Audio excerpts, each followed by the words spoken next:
எப்படி இருக்கு? எவ்வளவு காலம் உங்களை பார்த்து? ஆமாமா, எல்லாம் சௌரியம் தானே? எல்லாம் ஷாமா இருக்கா? ஆத்துல எல்லாம் ஜோடி தானே?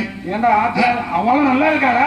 நீங்க நல்லா இருக்கீங்கன்னா அங்கேயும் கேட்டது சுகம். எல்லாம் நல்லா இருக்கா? நாங்களே எதற்கு வந்திருக்கிறோம்? அதுக்கு சொன்னாங்க மூல கலைஞராகி நாங்கள் அசராக்கு குழந்தை வந்துட்டு இருக்கோம்.